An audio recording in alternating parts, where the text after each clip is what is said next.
Welcome to the PrinceOnyx Network.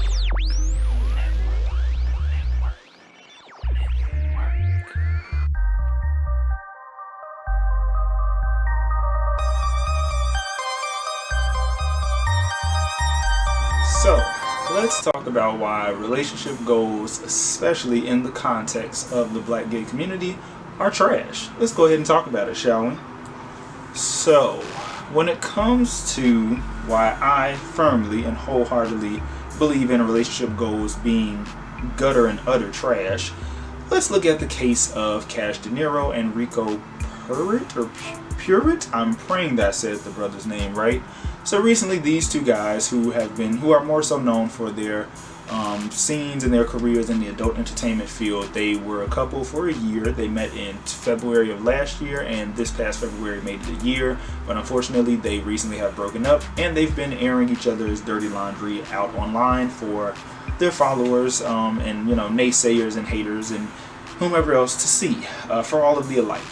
And it's really sad of what has happened between them, because you can tell that they're both two hurt individuals who were trying to love on each other and really be there for one another, but things just, unfortunately crumbled.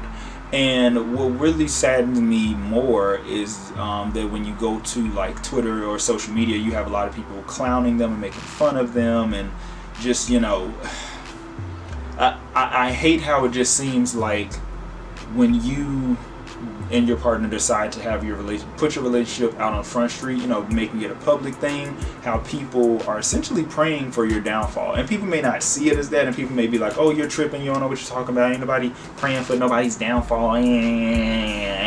No. You got to think about it. If you are upset that these two people are together, if you feel like, oh, this shit ain't gonna last. It's like the tongue is very powerful, so be mindful of what you are saying, because there's power in the tongue. So if you're saying something like, oh, so and so, that shit ain't gonna last, or so and so, somebody gonna end up cheating on the other. When you speak that, and then it happens in reality, people love, it comes into existence, it comes into play. People love to pretend to be shocked. They're like, oh my God, what? And then you have people who like, see, I told you so. Be mindful of a person like that. Somebody who's a I told you so type of person. Be mindful of those types, because them the types that will literally pray for your downfall, but in the same breath will say, oh, congratulations on the promotion. Oh, congratulations on the event going well. Oh, congratulations on the engagement. They'll give you applause, congrats, and praises. I try to be all alphabetical with it. They'll give you all of that. But in the same breath, the moment that you ain't around, they'll be like, man, so-and-so ain't shit. The nigga or the person who they with, that shit, that ain't gonna work out. I bet you they gonna break up, blah, blah, blah, blah, blah, blah, blah, blah. And again, you just gotta be mindful of having people like that around you, because, in my candy voice, talking through my teeth, because they're just, negative energy. They're a cancer. They are toxic to your life. But anyway, getting back to the story with Rico and Cash, just using them as an example, it's really sad that people are clowning them and making fun of them when they are both very hurt. From my understanding, Cash was, using cocaine, and Rico was unfortunately an enabler of that, meaning that he was buying more of it in order to keep him around. And then eventually he just got tired of it, and they ended up going their separate ways. But what's sad is that they felt the need to take it to social media and go live and talk about each other. And they're still doing it now, I'm pretty sure. And it's just, and then people in the comments section just talking mad crap about them. And it's just like, damn, if the shoe was on the other foot, would you want this to happen to you guys, And then apparently, like, some other stuff had happened where Cash had took like all of Rico's money, so now he's like dead broke, unfortunately. Like, it's just the whole situation. It's like, we, the public, should really not know none of this, And for the people who may have looked up to them and been like, oh, their relationship goals because they have OnlyFans together, and they're doing this, they're doing that, they're making however much money. It's like, what? Everything that glitters and shines is not gold. Sometimes you can go down the yellow brick road, or the a yellow brick painted road, and you wind up finding yourself at when you get to the end, it's just shit. It's a shitty end. Or you find out that there is no light at the end of the tunnel per se, so it's just really sad. And then there's something happening with, I'm trying to see who else, child, because it's just like the whole black adult entertainment industry, the gay side anyway, it just seems like it's full of drama, unfortunately. Well, what else happened? Like there was that time where Fame and Knockout were together and they had a breakup where I think Knockout stabbed Fame, or somebody ended up stabbing one of the others, and it was all hearsay because I don't know, child. It's just, again, people feel the need to air out their dirty laundry, and then it's like, you have people who make up just to break up, and it's like, again, there's peace and tranquility and true happiness in keeping your relationships offline. You don't have to tell people every fucking thing about you. And I know we live in this era of transparency and, being real and showing people everything.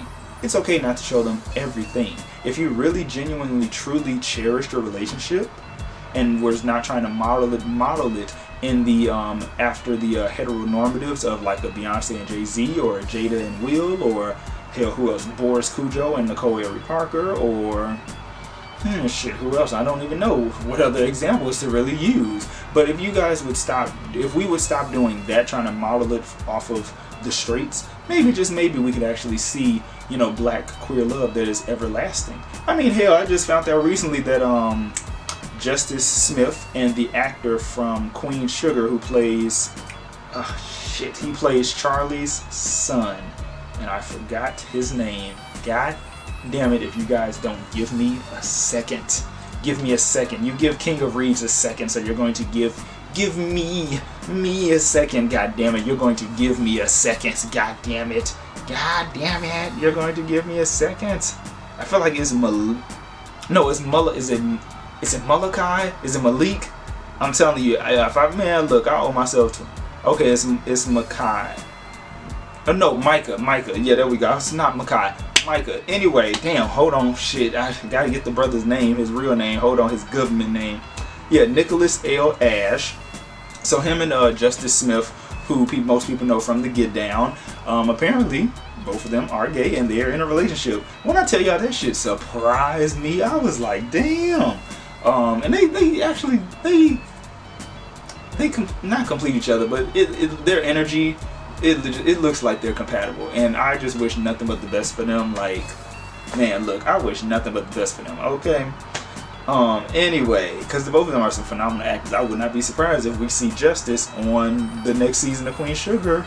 I mean, of course, not as like a love interest or nothing like that, because the character Micah is straight. So, but I wouldn't be surprised if like we saw him. Anyway, but like we could see more healthy examples of relationships like that if people just learn to just do what fits best for them. You know what I'm saying? Like, and be mindful again of the people who are around you. Be mindful that not everybody's going to be happy for you and your significant other, your partner, whomever. Not everybody's going to be happy for that, because you got a lot of miserable people and broken and hurt people. And while misery loves company, company is not too fond of misery.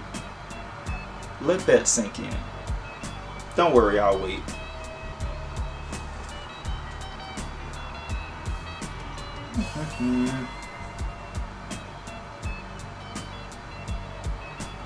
Oh, okay, it's sunk in already. Great.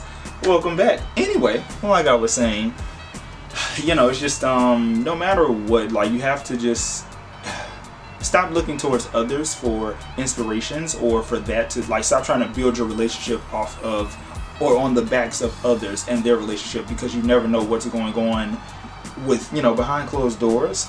And be your own set of goals. Be your own inspiration. Be your own motivation. You have to be the motivation and inspiration from within, instead of looking outside for that validation or looking outside of yourself. Because sometimes the answer can literally be right in front of you. I'm just saying. But again, what do I know? I'm just a prince with his thoughts, and just sharing them with my audience, my ancestors, my spirit guides, the Orishas, and whoever else is listening. So that's all I got to say, you guys. I mean, it's really sad.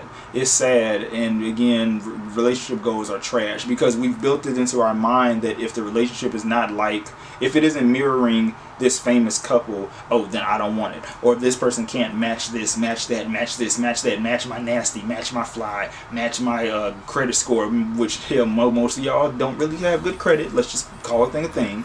Match my this, match my that.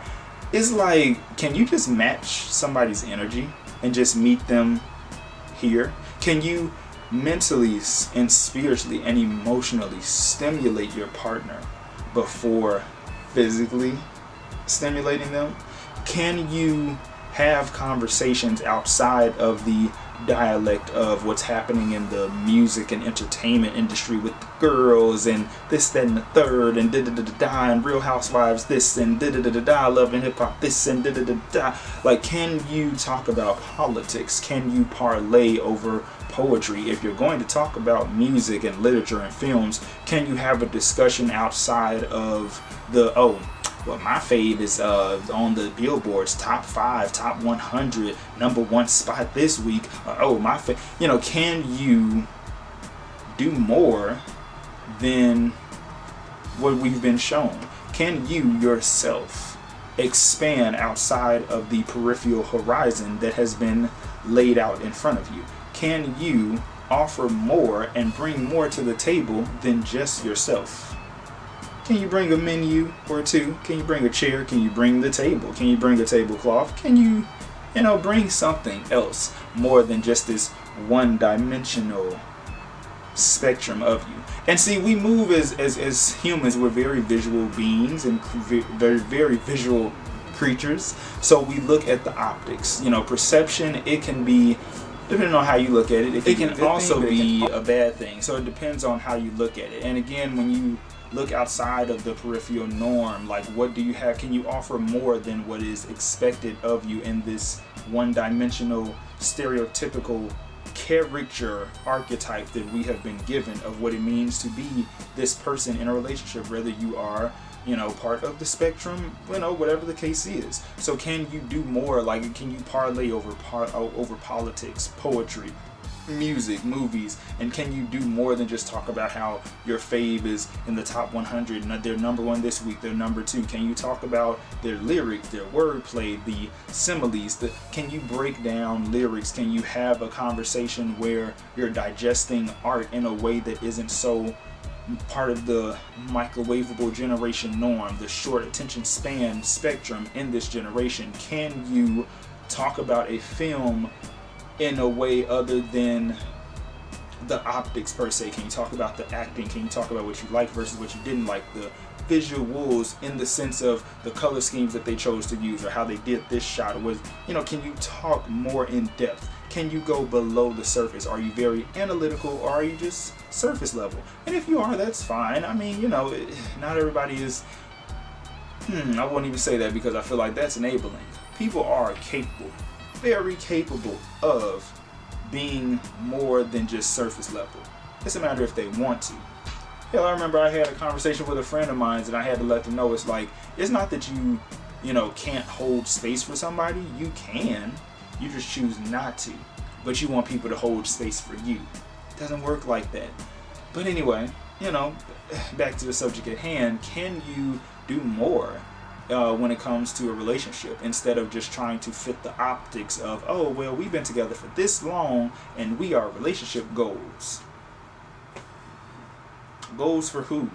Yourself, your partner? Because if you guys want to be goals for each other, that's fine, but you don't have to set the tone to make it to where, oh, well, if your relationship isn't matching ours, yeah. But anyway, I don't know, you guys. I'm just a prince here with his thoughts, talking to the Orishas, the spirit guides, my audience, and whomever else is out there listening. So I hope that this has been some very thought-provoking commentary for you guys on why I believe wholeheartedly that relationship goals are trash. And I'm going to always hold on to that. So you guys have a good one. It's PrinceOnyx, and I am signing out. Peace. Welcome to the PrinceOnyx Network.